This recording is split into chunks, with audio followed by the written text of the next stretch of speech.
ସଠିକ୍ ସମୟ ଆସିବାକୁ କେବେ ଅପେକ୍ଷା କରନି, ସମୟକୁ ସଠିକ୍ କର। ନମସ୍କାର ବନ୍ଧୁଗଣ, ମୁଁ ସାଗର, କଳାକାର ସାଗର ସଙ୍ଗମ ଆଷ୍ଟ୍ରୋଲୋଜି ଜ୍ୟୋତିଷ ଜ୍ଞାନ ଆଣ୍ଡ କର୍ମ ଚ୍ୟାନେଲକୁ ଆପଣମାନଙ୍କୁ ସ୍ୱାଗତ ଜଣାଉଛି। ଆଜି ଆମେ ଆଲୋଚନା କରିବା ବୃଷ ରାଶିର ଜାତକ ଜାତିକାମାନଙ୍କ ପାଇଁ ଏହି 2026 ମସିହା ଜୁନ୍ ମାସ କିପରି ରହିବ, ଗ୍ରହମାନଙ୍କର ସ୍ଥିତି କ'ଣ ରହିଛି, ନବଗ୍ରହମାନେ କି ଫଳ ଦେବେ, ସବୁକିଛି ସ୍ୱାସ୍ଥ୍ୟ, ଶିକ୍ଷା, finance, love relation, married life, job or profession ଏବଂ ବିଜନେସ୍ ବିଷୟରେ ଡିଟେଲ୍ସରେ ଆଲୋଚନା କରିବା। ଆସନ୍ତୁ ନଜର ପକାଇବା ଏହି ଗ୍ରହ ଗୋଚର ସ୍ଥିତି ଉପରେ। ଆପଣଙ୍କର ରାଶିରେ ଅଛନ୍ତି ରବି, ଦ୍ୱିତୀୟରେ ଅଛନ୍ତି ବୁଧ ଏବଂ ଶୁକ୍ର। ଜୁନ୍ 2 ତାରିଖ ଠାରୁ ବୃହସ୍ପତି ତୃତୀୟ ଭାବରେ ରହିବେ, ମଙ୍ଗଳ ଅଛନ୍ତି ଦ୍ୱାଦଶରେ, ଶନି ଅଛନ୍ତି ଏକାଦଶରେ, ରାହୁ ଅଛନ୍ତି ଦଶମ ଭାବରେ ଏବଂ କେତୁ ଅଛନ୍ତି ଚତୁର୍ଥରେ। ମଙ୍ଗଳ ଜୁନ୍ 20 ତାରିଖ ଠାରୁ ଲଗ୍ନରେ ଅବସ୍ଥାନ କରିବେ, ବୁଧ ଜୁନ୍ 22 ତାରିଖରେ ତୃତୀୟ ଭାବରେ ରହିବେ ବୃହସ୍ପତିଙ୍କ ସହିତ ଏବଂ ଶୁକ୍ର ଜୁନ୍ 8 ତାରିଖ ଠାରୁ ବୃହସ୍ପତି ଯୁକ୍ତ ହୋଇ ତୃତୀୟରେ ରହିବେ କର୍କଟ ରାଶିରେ। ଏହି ମାସରେ ଏତେ ଗୁଡ଼ିଏ ଗ୍ରହ ରାଶି ପରିବର୍ତ୍ତନ କରୁଥିବାରୁ ବୃଷ ରାଶି ପାଇଁ ଅନେକ କିଛି ପରିବର୍ତ୍ତନ ଆଣିବ। ବନ୍ଧୁଗଣ, ଏହି ବିଚାର ଜନ୍ମରାଶି ଚନ୍ଦ୍ର ରାଶିକୁ ଆଧାର କରି କରାଯାଇଛି। ଯେଉଁମାନଙ୍କର ବୃଷ ରାଶି ଏବଂ ବୃଷ ଲଗ୍ନ, ସେମାନଙ୍କ ପାଇଁ ଏହି ଭିଡ଼ିଓ ଅଧିକ ଫଳପ୍ରଦ ହେବ ବୋଲି ଆମର ଆଶା ଓ ବିଶ୍ୱାସ। ତେବେ ଆସନ୍ତୁ ଜାଣିବା ପ୍ରଥମେ ସ୍ୱାସ୍ଥ୍ୟ ବିଷୟରେ। ଏହି ମାସରେ ଆପଣଙ୍କର ସ୍ୱାସ୍ଥ୍ୟ କିପରି ରହିବ। ଫାର୍ଷ୍ଟ ହାଉସ୍ ଆମର ଶରୀର, ଲଗ୍ନ ଇମ୍ୟୁନିଟିର ଭାବ, ଫିଜିକାଲ ଷ୍ଟ୍ରେନ୍ଥର ଭାବ। ଲଗ୍ନ ଭାବର ଅଧିପତି ଶୁକ୍ର ଅଛନ୍ତି ଦ୍ୱିତୀୟ ଭାବରେ। ଜୁନ୍ 8 ତାରିଖ ଠାରୁ ବୃହସ୍ପତି ଯୁକ୍ତ ହୋଇ ରହିବେ ତୃତୀୟ ଭାବରେ କର୍କଟ ରାଶିରେ। ବୃଷ ରାଶି ପାଇଁ ଏହି ଜୁନ୍ ମାସରେ ସେମିତି କିଛି ମେଜର ହେଲ୍ଥ ଇସ୍ୟୁର ସମସ୍ୟା ନାହିଁ, କିନ୍ତୁ ଛୋଟ ମୋଟ ହେଲ୍ଥ ଡିଷ୍ଟର୍ବାନ୍ସ ହେବାର ଚାନ୍ସ ଅଛି। ଶୁକ୍ର ଆପଣଙ୍କର ରାଶିକୁ ଲଗ୍ନପତି ଏବଂ ଷଷ୍ଠ ଭାବର ଅଧିପତି। ମାସର ଫାର୍ଷ୍ଟ ୱିକ୍ରେ ଦ୍ୱିତୀୟରେ ରହୁଥିବାରୁ ଫୁଡ଼୍ ହାବିଟ୍ ଉପରେ ଇଫେକ୍ଟ ପଡ଼ିବ। ଜୁନ୍ 8ରେ ତୃତୀୟକୁ ଯିବା ଫଳରେ ଇମ୍ୟୁନିଟି ଟିକେ ଡାଉନ୍ ରହିପାରେ। Throat infection, digestion related problem ହେବାର ଚାନ୍ସ ରହିଛି।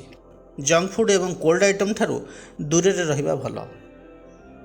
ବୃହସ୍ପତି ମଧ୍ୟ ତୃତୀୟରେ ଯେହେତୁ ରହୁଛନ୍ତି, ଉଚ୍ଚସ୍ଥ ରହୁଛନ୍ତି, ବୃହସ୍ପତି ଷ୍ଟ୍ରଙ୍ଗ ପୋଜିସନରେ ରହୁଥିବାରୁ ଏହା ଓଭରଅଲ୍ ପ୍ରୋଟେକ୍ସନ୍ ଦେବ। ରିକଭରି ପାୱାର ଷ୍ଟ୍ରଙ୍ଗ ରହିବ।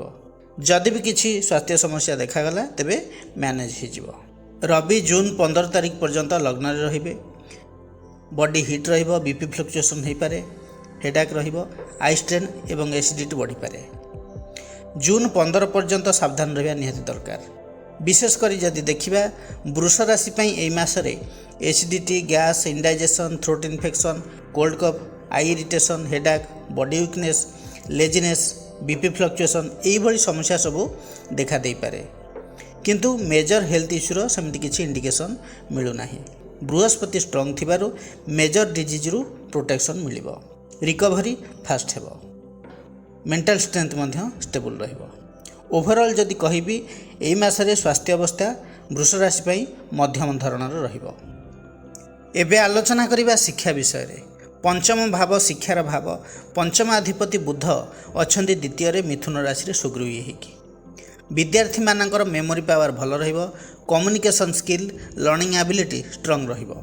ଦ୍ୱିତୀୟରେ ବୁଧ reading, speaking, writing best subject, English, commerce, theory ସବଜେକ୍ଟରେ ଭଲ ହେବ। ଜୁନ୍ 22 ତାରିଖ ପର୍ଯ୍ୟନ୍ତ ପାଠପଢ଼ାରେ ଫୋକସ୍ ଭଲ ରହିବ। ପଜିଟିଭ୍ ଏନ୍ଭାୟରମେଣ୍ଟ ରହିବ। ନୋଟ୍, ରିଭିଜନ୍, ଅଣ୍ଡରଷ୍ଟାଣ୍ଡିଂ ଷ୍ଟ୍ରଙ୍ଗ ହେବ। ଏକ୍ଜାମ୍ ପ୍ରିପାରେସନ୍ ପାଇଁ ଏ ହେଉଛି ବେଷ୍ଟ ଟାଇମ୍।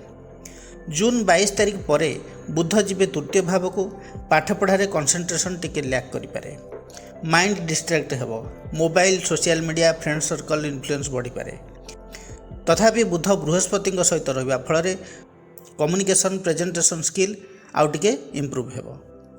ମାସର ଶେଷ ସପ୍ତାହରେ ପ୍ରପର୍ ଗାଇଡ଼ାନ୍ସ ମିଳିବ। ମେଣ୍ଟର ଏବଂ ଟିଚର୍ସଙ୍କର ସପୋର୍ଟ ମିଳିବ। କନସେପ୍ଟ କ୍ଲିଅର୍ ହେବ। ଯଦି ଡିସିପ୍ଲିନ୍ ରଖିଲେ ରେଜଲ୍ଟ ଭଲ ଆସିବ। ସେହିପରି ନବମ ଭାବ ହେଉଛି ଉଚ୍ଚଶିକ୍ଷାର ଭାବ। ନବମାଧିପତି ଶନି ଅଛନ୍ତି ଏକାଦଶରେ।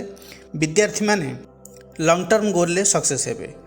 ଯେଉଁମାନେ ରିସର୍ଚ୍ଚ ବେସ୍ ଷ୍ଟଡି କରୁଛନ୍ତି, ଲ କରୁଛନ୍ତି, chartered accountant, company secretary, costing ଏସବୁ କରୁଛନ୍ତି, ସେମାନେ ସଫଳତା ପାଇବେ। ସ୍ଲୋ ବଟ୍ ଷ୍ଟିଡି ପ୍ରୋଗ୍ରେସ୍ ଦେଖିବାକୁ ମିଳିବ। ବୃହସ୍ପତିଙ୍କର ନବମ ଦୃଷ୍ଟି ନବମ ଭାବକୁ ରହୁଛି ଏବଂ ନବମ ପତିଙ୍କୁ ରହୁଥିବାରୁ higher study, foreign study, competitive exam ପାଇଁ ଷ୍ଟ୍ରଙ୍ଗ ଚାନ୍ସ ରହିଛି। ଯେଉଁମାନେ ବାହାରେ ରହି ହାୟର ଷ୍ଟଡି କରିବା ପାଇଁ ଚାହୁଁଥିଲେ ସେମାନେ ୟୁନିଭର୍ସିଟି ଜଏନ୍ କରିପାରନ୍ତି, ଆଡ଼ମିସନ୍ କରିପାରନ୍ତି। ଯେତେ ବାଧା ପ୍ରତିବନ୍ଧକ ଆସିଲେ ବି ହାୟର ଷ୍ଟଡି କରିବାର ସୁଯୋଗ ରହିଛି। ବିଦ୍ୟାର୍ଥୀମାନେ ତାଙ୍କ ଗୋଲରେ ନିଶ୍ଚିତ ଭାବରେ ପହଞ୍ଚିବେ। ଶନି ଯୋଗୁଁ ଡିଲେ ହୋଇପାରେ, ବଟ୍ ବୃହସ୍ପତିଙ୍କ ଦୃଷ୍ଟି ଯୋଗୁଁ ସିଓର ସକ୍ସେସ୍ର ଯୋଗ ରହିଛି। ଯେଉଁମାନେ ଏଣ୍ଟ୍ରାନ୍ସ ପାଇଁ ପ୍ରିପାରେସନ୍ କରୁଛନ୍ତି ତାଙ୍କ ପାଇଁ ଭଲ ସମୟ ରହିଛି। ସ୍କଲାରସିପ୍, ଗାଇଡାନ୍ସ, ମେଣ୍ଟରଙ୍କ ସପୋର୍ଟ ମିଳିପାରେ। ରିସର୍ଚ୍ଚ, ଡିପ୍ ଷ୍ଟଡି ପାଇଁ ବେଷ୍ଟ ଫେଜ୍। ଏହି ମାସରେ ଷ୍ଟୁଡେଣ୍ଟସ୍ମାନଙ୍କ ପାଇଁ କିଛି ଚ୍ୟାଲେଞ୍ଜେସ୍ ମଧ୍ୟ ଆସିପାରେ। ଜୁନ୍ 22 ପରେ ଡିଷ୍ଟ୍ରାକ୍ସନ୍, ଓଭର କନଫିଡେନ୍ସ ଆଭଏଡ଼ କରିବା ଦରକାର। କନସିଷ୍ଟେନ୍ସି ମେଣ୍ଟେନ୍ କରିବା ଆପଣଙ୍କ ପାଇଁ ଚ୍ୟାଲେଞ୍ଜ ହୋଇପାରେ। ବିଦ୍ୟାର୍ଥୀମାନଙ୍କୁ ଆଡ଼ଭାଇସ୍ ରହିବ କି ଡେଲି ଫିକ୍ସଡ ଷ୍ଟଡି ରୁଟିନ୍ ରଖନ୍ତୁ। ଜୁନ୍ 22 ପରେ ମୋବାଇଲ ୟୁଜ୍ ଟିକେ କମ୍ କରନ୍ତୁ। ରିଭିଜନ୍ ଏବଂ ମକ୍ ଟେଷ୍ଟ ଉପରେ ଫୋକସ୍ କରନ୍ତୁ। ଟିଚର୍ସଙ୍କର ଆଡ଼ଭାଇସ୍କୁ ଇଗ୍ନୋର କରନ୍ତୁ ନାହିଁ। ଜୁନ୍ ମାସରେ ବୃଷ ରାଶିର ଷ୍ଟୁଡେଣ୍ଟସ୍ମାନଙ୍କ ପାଇଁ ଗ୍ରୋଥ୍ ତ ରହିଛି, ଅପରଚ୍ୟୁନିଟି ଆସିବ, ତା ସହିତ ଡିଷ୍ଟ୍ରାକ୍ସନ୍ ବି ରହିଛି। ଯଦି ଡିସିପ୍ଲିନ୍ ରଖିଲେ ତେବେ ଏକ୍ଜାମରେ ଭଲ ରେଜଲ୍ଟ ଏବଂ ହାୟର ଷ୍ଟଡିରେ ସକ୍ସେସ୍ର ଚାନ୍ସ ରହିଛି। ଯେଉଁ ବିଦ୍ୟାର୍ଥୀମାନେ କମର୍ସ ପଢ଼ୁଛନ୍ତି ଭଲ ପରଫର୍ମାନ୍ସ କରିବେ, କାରଣ ବୁଧ ପଞ୍ଚମାଧିପତି ଦ୍ୱିତୀୟରେ ରହୁଛନ୍ତି। ବୁଧ ହେଉଛନ୍ତି ଲଜିକ୍ ଏବଂ କାଲକୁଲେସନ୍ର ଗ୍ରହ। ଦ୍ୱିତୀୟ ଭାବ ହେଉଛି ଫାଇନାନ୍ସ ଏବଂ ୱେଲ୍ଥର ଭାବ ଏବଂ ବୃହସ୍ପତିଙ୍କ ସହିତ ମାସ ଶେଷ ବେଳକୁ ରହୁଛନ୍ତି ବୁଧ। ତେଣୁ accounts, economics, business study, chartered accountant, CS, banking ପ୍ରିପାରେସନ୍ରେ ଭଲ ରେଜଲ୍ଟ ଦେଖିବାକୁ ମିଳିବ। କନସେପ୍ଟ କ୍ଲିଅର ହେବ, କାଲକୁଲେସନ୍ ଆକୁରେସି ଭଲ ରହିବ। IT, କମ୍ପ୍ୟୁଟର ପ୍ରୋଗ୍ରାମିଂ, ଡିଜିଟାଲ ସ୍କିଲ୍ରେ ଇମ୍ପ୍ରୁଭମେଣ୍ଟ ହେବ। ବୁଧ ହେଉଛନ୍ତି ଟେକ୍ନୋଲୋଜି, କୋଡ଼ିଂ ଏବଂ ଆନାଲିଟିକାଲ ଥିଙ୍କିଂ ଦିଏ। ବୁଧ ତୃତୀୟ ଭାବକୁ ଗଲେ ପ୍ରାକ୍ଟିକାଲ ସ୍କିଲ୍ ବଢ଼ିବ। ତେଣୁ ବିଦ୍ୟାର୍ଥୀମାନେ ITରେ ଭଲ କରିବେ, କମ୍ପ୍ୟୁଟର ସାଇନ୍ସରେ ଭଲ କରିବେ। ଯେହେତୁ ବୁଧ ମିଥୁନ ରାଶିରେ ରହୁଛନ୍ତି, ଯେଉଁମାନେ ଆର୍ଟ୍ସ ପଢ଼ୁଛନ୍ତି ସେମାନଙ୍କର ରାଇଟିଂ ସ୍କିଲ୍, ସ୍ପିକିଂ ଏସବୁ ଷ୍ଟ୍ରଙ୍ଗ ରହିବ। ଇଂଲିଶ, ଓଡ଼ିଆ, ହିନ୍ଦୀ ଲିଟରେଚରରେ ସେମାନେ ଭଲ କରିବେ। ତା ସହିତ ହିଷ୍ଟ୍ରି, ପଲିଟିକାଲ ସାଇନ୍ସ ଆଦି ସବଜେକ୍ଟରେ ମଧ୍ୟ ଭଲ ଫଳ ମିଳିବ। ଯେଉଁମାନେ ଏହିସବୁ ସବଜେକ୍ଟରେ ଅନର୍ସ ରଖି ପଢ଼ୁଛନ୍ତି ସେମାନେ ଭଲ କରିବେ। ଯେଉଁମାନେ ଜର୍ଣ୍ଣାଲିଜିମ୍ ଆଣ୍ଡ ମାସ୍ କମ୍ୟୁନିକେସନ୍ କରୁଛନ୍ତି, ରାଇଟିଂ, ପ୍ରେଜେଣ୍ଟେସନ୍, ଡିବେଟ୍ରେ ପରଫର୍ମାନ୍ସ ହାଇ ରହିବ। କମ୍ପିଟେଟିଭ୍ ଏକ୍ଜାମରେ ଗଭର୍ଣ୍ଣମେଣ୍ଟ ଏକ୍ଜାମ ପ୍ରିପାରେସନ୍ ଯେଉଁମାନେ ହେଉଛନ୍ତି ସଫଳତା ମିଳିବ। ବୃହସ୍ପତିଙ୍କର ନବମ ଦୃଷ୍ଟି ହାୟର ନଲେଜକୁ ସପୋର୍ଟ କରେ। ଶନି ଡିସିପ୍ଲିନ୍ ଏବଂ ହାର୍ଡ଼ୱାର୍କକୁ ରିପ୍ରେଜେଣ୍ଟ କରେ। ତେଣୁ UPSC, OSC, SSC banking preparation ପାଇଁ ବହୁତ ଭଲ ସମୟ ରହିଛି। ଲଙ୍ଗ୍ ଟର୍ମ ସକ୍ସେସ୍ର ଚାନ୍ସ ହାଇ ରହିଛି। ଯେଉଁମାନେ ମାଷ୍ଟର ଡିଗ୍ରୀ କରୁଛନ୍ତି, PG କରୁଛନ୍ତି, PhD ପ୍ରିପାରେସନ୍ କରୁଛନ୍ତି, ଡିପ୍ ଅଣ୍ଡରଷ୍ଟାଣ୍ଡିଂ ମିଳିବ, କନସେପ୍ଟ କ୍ଲିଅର ହେବ। କିନ୍ତୁ ଯେଉଁ ବିଦ୍ୟାର୍ଥୀମାନେ ମ୍ୟାଥ୍ ଅନର୍ସ ରଖି ପଢ଼ୁଛନ୍ତି, ମ୍ୟାଥ୍ରେ PG କରୁଛନ୍ତି, ଟେକ୍ନିକାଲ ଲାଇନ୍ରେ ଅଛନ୍ତି, ଇଞ୍ଜିନିୟରିଂ କରୁଛନ୍ତି, ହାୟର କନସେନ୍ଟ୍ରେସନ୍ ସହିତ କଣ୍ଟିନ୍ୟୁଅସ୍ ଷ୍ଟଡି ଫୋକସ୍ ରହିବା ଦରକାର। ଜୁନ୍ 22 ତାରିଖ ପରେ ଡିଷ୍ଟ୍ରାକ୍ସନ୍ ହେବାରୁ ଏହି ଫିଲ୍ଡରେ କନସିଷ୍ଟେନ୍ସି ମେଣ୍ଟେନ୍ କରିବା ନିହାତି ଦରକାର। ଓଭରଅଲ୍ ଯଦି କହିବି, ଏହି ଜୁନ୍ ମାସରେ ବେଷ୍ଟ ଷ୍ଟଡି ଫିଲ୍ଡ ହେଉଛି finance, IT, language based subject, communication study, arts, research, higher study ପାଇଁ ଭଲ ରହିବ। ସିମ୍ପଲ୍ ୱାର୍ଡ଼ରେ କହିବାକୁ ଗଲେ ଯେଉଁ ଫିଲ୍ଡରେ ବ୍ରେନ୍, କମ୍ୟୁନିକେସନ୍ ଏବଂ ଲଜିକ୍ ଦରକାର ସେଇଠି ସକ୍ସେସ୍ ମ୍ୟାକ୍ସିମମ୍ ରହିବ। ଏବେ ଆଲୋଚନା କରିବା ଫାଇନାନ୍ସ ବିଷୟରେ। ଦ୍ୱିତୀୟ ଭାବ ଧନର ଭାବ, ଦ୍ୱିତୀୟାଧିପତି ବୁଧ ମିଥୁନରେ ସୁଗୃହୀ ଅଛନ୍ତି। ଇଏ ସବୁଠାରୁ ଷ୍ଟ୍ରଙ୍ଗ ପଏଣ୍ଟ। ଧନ ଭାବର ଅଧିପତି ନିଜ ଘରେ ଥିବାରୁ ଇନକମ୍ ଫ୍ଲୋ ଷ୍ଟେବୁଲ୍ ଏବଂ ଇନକ୍ରିଜ୍ ହେବ। Communication, business, trading, online work, teaching, writing ଭଳି କ୍ଷେତ୍ରରେ ଲାଭ ଅଧିକ ରହିବ। ମଲ୍ଟିପୁଲ୍ ଇନକମ୍ ସୋର୍ସ ଆସିପାରେ। ମାନେ ଜୁନ୍ ଫାର୍ଷ୍ଟ ହାଫ୍ରେ ଆପଣଙ୍କର ଅର୍ଣ୍ଣିଂ କାପାସିଟି ପିକ୍ରେ ରହିବ। ଜୁନ୍ 22 ପରେ ବୁଧ ତୃତୀୟ ଭାବରେ ରହିବେ, ବୃହସ୍ପତି ଯୁକ୍ତ ହୋଇକି। ତୃତୀୟ ଭାବ ହେଉଛି ଏଫର୍ଟ, ସ୍କିଲ୍, କମ୍ୟୁନିକେସନ୍, ମାର୍କେଟିଂର ଭାବ। ବୃହସ୍ପତି ସହିତ ବୁଧ ଯେହେତୁ ରହୁଛନ୍ତି, ନଲେଜ ଏବଂ କମ୍ୟୁନିକେସନ୍ ଇନକମ୍ରେ ଗ୍ରୋଥ୍ ଦେବ। ସ୍କିଲ୍ ଦ୍ୱାରା ଆପଣଙ୍କର ଇନକମ୍ ବଢ଼ିବ। ଏହି ଟାଇମ୍ରେ ନେଟୱାର୍କିଂ ଦ୍ୱାରା ଧନ ଆସିବ। Social media, YouTube, freelancing, business ଏକ୍ସପାନ୍ସନ୍ରେ ଲାଭ ମିଳିବାର ଯୋଗ ରହିଛି। ସର୍ଟ ଟ୍ରାଭେଲ୍ କିମ୍ବା ଏଫର୍ଟ ଦ୍ୱାରା ଇନକମ୍ ଇନକ୍ରିଜ୍ ହେବ। ଓଭରଅଲ୍ ଫାଇନାନ୍ସିଆଲ ସିଚୁଏସନ୍ ଏହି ଜୁନ୍ ମାସରେ ଯଦି ଦେଖିବା, ଇନକମ୍ ତ ହେବ, ମଲ୍ଟିପୁଲ୍ ଅର୍ଣ୍ଣିଂର ଚାନ୍ସ ରହିଛି। କମ୍ୟୁନିକେସନ୍ ବେସ୍ଡ ୱାର୍କରେ ବଡ଼ ସକ୍ସେସ୍ ମିଳିବ। ସେଭିଙ୍ଗସ୍ ଆପଣ କରିପାରିବେ। ଜୁନ୍ 22 ପରେ ଏକ୍ସପେନ୍ସେସ୍ ବଢ଼ିପାରେ। ଟ୍ରାଭେଲିଂରେ, ଲାଇଫଷ୍ଟାଇଲରେ, ଲକ୍ଜରୀ ଆଇଟମ୍ ପରଚେଜ୍ରେ, ଇମ୍ପଲସିଭ୍ ଡିସିସନ୍ ନେଲେ ଲସ୍ ହୋଇପାରେ। ଜୁନ୍ 22 ପରେ ଏକ୍ସପେନ୍ସେସ୍ ଟିକେ ବଢ଼ିପାରେ। Travelling luxury item purchase lifestyle एसबुरे एक्सपेंसेस बढ़ी पारे। इम्पल्सिव डिसीजन नेले लॉस हेबो। फ्रेंड्स रिलेटिव्स को धन देले फेरिबार आशा कम किंबा विलंब हो पारे मिलबारे। वृष राशि जातक जातिका मानक प्रैक्टिकल एडवाइस रहिबो जे मास आरंभ जून 22 तारिख पर्यंत मैक्सिमम सेविंग्स करिया को चेष्टा करंतु। इन्वेस्टमेंट प्लानिंग करंतु। जून 22 पर स्किल यूज करी अर्निंग बढ़ातु। अननेसेसरी स्पेंडिंग को अवॉइड करंतु। कम्युनिकेशन बेस्ड इनकम उपर फोकस करंतु। संक्षेप रे कहबाकू गले वृष राशि पई ए जून मासरे धनर ग्रोथ अपॉर्चुनिटी मास हेबो। जदि डिसिप्लिन रखिले एई मासरे फ्यूचर पई स्ट्रांग फाइनेंशियल बेस आपण तैयारी करि परिबे। एबे आलोचना करिबा लव लाइफ विषय रे। पंचम भाव लव रोमांस अट्रैक्शन भाव। पंचमाधिपति बुध अछंती द्वितीय भाव रे मिथुन राशि रे सुगृही। लव इमोशनल ठारू अधिक प्रैक्टिकल एवं रियलिस्टिक हेबो। अट्रैक्शन कथाबार्ता द्वारा बढ़िबो। फैमिली एनवायरनमेंट अप्रूवल चांस बढ़िबो। टाइम पास लव ठारू सीरियस बॉन्डिंग अधिक हेबो। जो माने यंग मैस टीनेजर अछंती चैटिंग टेक्सटिंग कॉल द्वारा बॉन्डिंग से मानकर स्ट्रांग हेबो। प्रपोज करिया पई ये होची गुड टाइम। सेम माइंडसेट थिबा लव पार्टनर आपन को मिल पारंती। बेले बेले ओवर थिंकिंग जोगु उभयଙ୍କ ମଧ୍ୟରେ मिसअंडरस्टैंडिंग ମଧ୍ୟ हेई पारे। इगो जोगु फाइट रहिबो कारण रवि जून 15 पर्यंत लग्न रे अवस्थान करछंती। तेणु लभर्स मानक एडवाइस रहिबो कि जहाँ भी किछि आपण कहउचंती भाबी चिंती कहंतु। जो माने लॉन्ग टर्म रिलेशनशिप रे अछंती 4-5 वर्ष हेबो रिलेशनशिप रे ऑलरेडी रहिचंती तांकर बॉन्डिंग आहुरी स्ट्रांग हेबो। मैरिज सेटलमेंट पई फैमिली रे डिस्कशन हेबो। फैमिली अप्रूवल मिल पारे। नेगेटिव साइड जदि देखिबा तेबे मनी मैटर्स रेस्पॉन्सिबिलिटी को नहीं टेंशन रही पारे। पार्टनर को मध्य प्रैक्टिकल इशू कैरियर को नहीं लॉन्ग डिस्टेंस रिलेशनशिप को लेकिन हो पारे। जदि रिलेशनशिप ऑलरेडी स्ट्रांग अच्छी तेबे प्रॉब्लम किछि नाही। जदि वीक अच्छी तेबे प्रकृत सत्य जना पड़ जिवो। जून 15 परे लव लाइफ टिके कॉन्फ्लिक्ट देखौछि। हार्श वर्ड मिसअंडरस्टैंडिंग द्वारा इशू हेबो। ओल्ड इशू सामना को आसी पारे। तेणु यही समय रिएक्शन न हो काम रुहतु। सेहीपरि जो माने सिंगल अछंती फ्रेंड सर्कल सोशल मीडिया द्वारा न्यू कनेक्शन हो पारे। नोन पर्सन सह लव डेवलप हेबो। फ्रेंडशिप रु लव स्टार्ट हो पारे। प्रैक्टिकल एवं मैच्योर पार्टनर मिलिबो। अट्रैक्शन हेबो किंतु सडन नुहे। लव स्लोली ग्रो हेबो। वृष राशि जातक जातिका मानक एडवाइस या रहिबो जे फ्रेंडशिप को इग्नोर करंतु नाही कारण लव सेही ठारू ही आसी पारे। सीक्रेट रिलेशनशिप एक्सपोज हेबार चांस रही। फैमिली जानवे ट्रुथ रिवील हेबो। तेणु सावधान। ओवरऑल लव लाइफ कथा जदि देखिबा तेबे एई मास वृष राशि पई टाइम पास लव पई नुहे सीरियस एवं मीनिंगफुल रिलेशनशिप पई बेस्ट। कम्युनिकेशन ठीक रखिले रिलेशनशिप ग्रो करिवो। इगो एवं हार्श वर्ड्स रिलेशनशिप रे प्रॉब्लम क्रिएट करि पारे। एबे आलोचना करिबा विवाह और दाम्पत्य जीवन विषय रे। सप्तम भाव मैरिड लाइफ रो भाव। सप्तमाधिपति होउछंती मंगल। मंगल अछंती द्वादश रे मेष राशि रे सुगृही हेकी। सप्तमपति मंगल द्वादश भाव रे थिबारु डिस्टेंस इमोशनल गैप हेबार संभावना रही। स्पाउस को सहित मिसअंडरस्टैंडिंग क्रिएट हेबो। हिडन टेंशन किछि रहिबो।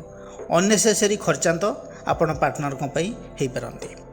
जदि ऑलरेडी रिलेशनशिप रे इशू अछि एई टाइम रे सेटा अधिक फील हेबो। मंगल सुगृही थिबारु किछि मात्रा तो पॉजिटिव रहउची। प्रॉब्लम कंप्लीटली नेगेटिव हेबोनी। कंट्रोल भितरे रहिबो। फिजिकल अट्रैक्शन पैशन स्ट्रांग रही पारे। सिंपल वर्ड रे कहबाकू गले बाहर डिस्टेंस भितरे अटैचमेंट रहिबो। जून 20 परे मंगल वृष राशि रे रहिबे लग्न रे रहिबे अर्थात सप्तमपति लग्न रे रहिबे। स्पाउस को प्रति फोकस बढ़िबो। पार्टनर आपण को जीवन रे डोमिनेटिंग रोल नेबे। मंगलंकर दृष्टि सप्तम भाव को रहुथिबारु रिलेशनशिप एक्टिवेट हेबो। जदि किछि इशू अछि तेबे सॉल्व हेबो। बॉन्डिंग स्ट्रांग हेबो। किंतु मंगल एग्रेशन रो कारक ग्रह तेणु आर्गुमेंट हेबार पॉसिबिलिटी मध्य रहिबो। मु ठीक एही एटीट्यूड दुई जनक भितरे रहिबो। सिंपल वर्ड रे कहबाकू गले रिलेशनशिप एक्टिवेट हेबो बट कंट्रोल नथिले फाइट बढ़ी पारे। अविवाहित मानकर मैरिज फिक्स हेबार पॉसिबिलिटी रही। ओवरऑल जदि कहबी मासर फास्ट हाफ रे मिसअंडरस्टैंडिंग रहिबो। इमोशनल गैप रहिबो। लास्ट फेज रे बॉन्डिंग स्ट्रांग रहिबो। क्लोजनेस बढ़िबो। पैशन अट्रैक्शन हाई रहिबो। कपुल मानक प्रैक्टिकल एडवाइस या रहिबो जे जून 20 भितर अननेसेसरी आर्गुमेंट को अवॉइड करंतु। पार्टनर को इग्नोर करंतु नहीं। जून 20 पर आंगर कंट्रोल करवा सबुठार इम्पोर्टाट। उभय स्वामी स्त्री एकाठी टाइम स्पेंड करने को ट्राए करंतु। परस्पर को डोमिनेट करिवार मनोवृत्ति रखंतु नहीं। एबे आलोचना करिबा जॉब और प्रोफेशन विषय रे। दशम भाव कर्मर भाव। दशमाधिपति शनि अछंती एकादश रे। कर्म द्वारा धन लाभ हेबो। नेटवर्किंग द्वारा अपॉर्चुनिटी, सीनियरंकर सपोर्ट एवं लॉन्ग टर्म स्टेबिलिटी जोग बहुत भल रही। बृहस्पतिंकर नवम दृष्टि एकादश भाव उपर पड़ुथिबारु इनकम रे ग्रोथ, प्रमोशन, डिस्कशन एवं प्रोफेशनल रिकॉग्निशन बढ़िबार संभावना रही।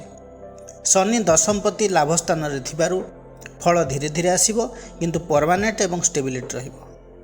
एई जून मासरे ऑफिस पॉलिटिक्स किंबा कंपटीशन रही पारे, किंतु पेशेंस रखिले शेषरे आपणकर कामर वैल्यू बढ़िबो। दशमपति एकादश रे रहिबा फलरे कैरियर द्वारा gain, salary increment, influential contract एवं प्रोफेशनल सर्कल बढ़िबार जोग थाए। गवर्नमेंट जॉब कथा जदि कहबी ए जून मासरे प्रिपेरेसन करथिबा जातक जातिका मानक पई डिसिप्लिन एवं कंसिस्टेंसी खूब इंपोर्टेंट रहिबो। कॉम्पिटिटिव एग्जाम रे सेकंड चांस किंबा लॉन्ग प्रिपेरेसन परे रिजल्ट आसी पारे। शनि प्रभाव सक्सेस तो मिलिबो, किंतु हार्डवर्क और पेशेंस परे। इंटरव्यू, डॉक्यूमेंटेशन, रिटन एग्जाम भली काम रे सावधान रहिले बेनिफिट मिलिबो। जून 20 पर कम्युनिकेशन, सर्ट ट्रैवल, नेटवर्किंग द्वारा अपॉर्चुनिटी बढ़ी पारे। सेहीपरि प्राइवेट जॉब रे promotion, discussion, new role, team change possibility रही। IT, communication, marketing, sales, digital media, consultancy, finance related field रे ग्रोथ अधिक देखौछि। सीनियर किंबा इन्फ्लुएंशियल पीपलंकर सपोर्ट भी मिल पारे। जो माने न्यू कंपनी स्टार्ट करिया पई चाहुचंती, न्यू बिजनेस करिया पई चाहुचंती, जून रो सेकंड हाफ भलो रहिबो। Freelancing, online work, social media based profession मध्य लाभ दे पारे। एकादश भाव स्ट्रॉन्ग थिबारो विश फुलफिलमेंट धीरे धीरे एक्टिवेट हेबो। अर्थात जो कैरियर गोल दीर्घ दिन धरी अटकी थिला सेथिरे मूवमेंट आसी पारे। तेबे शॉर्टकट, ओवर कॉन्फिडेंस किंबा अननेसेसरी इगो कॉन्फ्लिक्ट रु दूर रहिबा भलो। दशमाधिपति शनि एकादश भाव रे रहउचंती बृहस्पति घरे एवं बृहस्पति शुभ दृष्टि मध्य एकादश भाव को रहुची। शनि हेउचंती डिसिप्लिन, सिस्टम, लेबर मैनेजमेंट रो कारक। तेणु इंजीनियरिंग फील्ड आपण पई बेस्ट हेबो। Civil, mechanical, construction, infrastructure, factory related job, manufacturing line, law, judiciary support, compliance officer, account section, audit section रे जॉब हेबार पॉसिबिलिटी रही। किंतु जो माने एही जॉब सहित पूर्व इन्वॉल्व अछंती से माने बेनिफिट पाइबे। Long term corporate job, MNC रे जॉब हेबार पॉसिबिलिटी मध्य रही। बृहस्पति जेहेतु उच्चस्थ रहउचंती, बृहस्पति हेले नॉलेज, टीचिंग, फाइनेंस, गाइडेंस रो कारक ग्रह। तेणु teachership, banking, finance, chartered accountant रे जॉब हेबार पॉसिबिलिटी रही। Legal advisor, consultants, religious and spiritual field, astrology related profession मध्य हेई पारे। एचआरए, ट्रेनिंग, मेंटर्स रोल मध्य मिल पारे। एकादश भाव होची इनकम एवं नेटवर्किंग रो भाव। कर्मपति जेहेतु एठार अछंती एवं एकादशपति दृष्टि पाउचंती, networking based job, sales, marketing, business development रे इनकम आसीबो। जो माने सोशल मीडिया, डिजिटल प्लेटफॉर्म रे अछंती इनकम करि परिबे। पॉलिटिकल एवं सोशल ऑर्गेनाइजेशन रे पोजीशन मिलिबो। एकादश भाव, एकादशपति, दशमपति रो कॉम्बिनेशन एठी रहउची। ये होची सबुठारु पावरफुल जॉब ऑप्शन। तेणु banking, finance, table, corporate job, engineering, education line, private sector, government sector, जेकोसी गवर्नमेंट जॉब, यही सब जॉब हेबार पॉसिबिलिटी देखौची। जो माने प्रिपेरेसन हेउचंती यही सब विभाग रे जॉब हेबार पॉसिबिलिटी रही। शनि बृहस्पति संपर्क फल जो माने ऑर्डिनरी जॉब करछंती से माने रेस्पेक्टफुल पोजीशन को जाई परंती। आरंभ स्ट्रगल थाए, समय अनुसार स्टेबिलिटी आसे एवं हार्डवर्क, डेडिकेशन, पंक्चुअलिटी, अपडेट काम पाई फ्यूचर रे रेस्पेक्ट मध्य बढ़ी थाए। सिंपल लाइन रे कहबा को गले एई मासरे आपनकर जॉब जोग स्टेबल, रेस्पेक्टफुल, नॉलेज बेस्ड रहइबो एवं लॉन्ग टर्म ग्रोथ आड़ को इंडिकेट करूची। एबे आलोचना करिबा बिजनेस विषय रे। सप्तम भाव बिजनेस रो भाव। सप्तमाधिपति मंगल अछंती द्वादश मेष राशि रे सुगृही हेकि। मास आरंभ मंगल निज राशि मेष रे रहउथिबारु बिजनेस रे energy initiative risk taking power बढ़िबो। नुआ प्रोजेक्ट स्टार्ट करिया पई ये होची बेस्ट टाइम। कंपटीशन रे जितिबार स्ट्रांग जोग रही। ता सहित एग्रेशन भी बढ़ी पारे। डिसीजन हठात नेले लॉस मध्य होई पारे। ग्रोथ अच्छी किंतु पेशेंस दरकार। रविंकर दृष्टि मध्य सप्तम भाव को रहुची। यह एक पावरफुल इन्फ्लुएंस लीडरशिप क्वालिटी को बढ़ेबो। बिजनेस रे अथॉरिटी एवं कंट्रोल तुम हाथ में रहिबो। इगो क्लास पार्टनरशिप रे आसी पारे।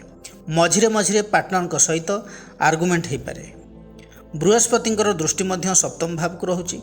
बिजनेस रे एक्सपांशन एवं ग्रोथ देखौची। Right guidance मिलिबो।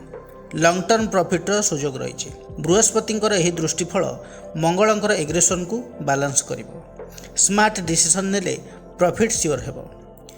जून 20 परे मंगल वृष राशि रे अर्थात लग्न रे रहिबे। ए होची गोटे टर्निंग पॉइंट। फोकस बढ़िबो किंतु मंगल होची फायर प्लैनेट। स्टबर्न नेचर बढ़ी पारे। पार्टनर सहित कॉन्फ्लिक्ट हेबार चांस रही। मंगलंकर दृष्टि बिछा राशि को रहुची। जो माने पार्टनरशिप बिजनेस करूछंती आर्गुमेंट हो पारे। जून 20 परे पार्टनरशिप को केयरफुली हैंडल करिया पड़िबो। तेबे एही जून मासर ग्रह स्थिति जहाँ रही वृष राशि पई क्यों क्यों बिजनेस रे प्रॉफिट जोग रही आसंतु जानिबा। Construction, real estate, automobile, machinery, gym, fitness centre जो मानकर अच्छी बहुत स्ट्रांग प्रॉफिट जोग रही। ता छड़ा जो माने क्लॉथिंग, लग्जरी आइटम, फूड एवं रेस्टोरेंट्स ता छड़ा जो माने क्लॉथिंग, लग्जरी आइटम, फूड एवं restaurant, fashion, beauty parlour, cosmetics रो बिजनेस करूछंती इनकम फ्लो भल रहिबो। ग्रोथ भी रही। जो माने online business, digital marketing, trading काम करूछंती स्मार्ट वर्क कले फास्ट मनी मिलिबो। सेहीपरि पार्टनरशिप बिजनेस कथा जदि कहिबी मिश्रित फल मिलिबो। बृहस्पतिंकर सप्तम को दृष्टि थिबारु गुड पार्टनर सपोर्ट मिल पारे। ग्रोथर सुजोग भी रही। नेगेटिव साइड जदि देखिबा मंगल रविंकर प्रभाव रे इगो क्लास आर्गुमेंट रहिबो। जून 20 परे कॉन्फ्लिक्ट बढ़िबो। तेणु रिटन एग्रीमेंट क्लियर करंतु। मनी मैटर क्लियर करंतु। इगो को कंट्रोल करवा निहाती दरकार। ओवरऑल जदि कहिबी जून मास फास्ट रु 20 मध्य ग्रोथ, एक्सपांशन, न्यू अपॉर्चुनिटी आसीबो। जून 20 परे कॉन्फ्लिक्ट रहिबो। ये जून मासर ओवरऑल बिजनेस कथा जदि कहिबी बिजनेस रे growth possible but relationship handle करवा टिके डिफिकल्ट हो पारे। वृष राशि समस्त छोट बड़ व्यवसायी मानक यह एडवाइस रही जे इम्पल्सिव डिसीजन नियंतु नहीं। पार्टनर सहित काम रुहंतु, कम्युनिकेशन ठीक रखंतु, भाभी चिंती डिसीजन नहीं मनी इन्वेस्टमेंट करंतु। वृष राशि व्यक्तिविशेष माने प्रतिकार कौन करेंगे। आपणकर राशियाधिपति हेले शुक्र। तेणु शुक्रंकर बीज मंत्र को जप करंतु। मंत्रटी है ओं द्रांग द्रिंग द्रंश शुक्राय नमः। दैनिक यह मंत्र को 108 थर जप करंतु। माँ लक्ष्मी उपासना करंतु। सूर्य को जल अर्पण करंतु। आपण पई शुभ रहिबो। बंधुगण, यह थिला वृष राशि पई 2026 जून मासर मासिक राशिफलर विस्तृत आलोचना। जदि भिडियोटी भल लगी थाए तेबे लाइक, कमेंट, शेयर करिया पई जमार भी भूलिबे नहीं। पुणी आसीबी आउ एक नुआ अध्याय को नहीं। से पर्यंत रहूची नमस्कार।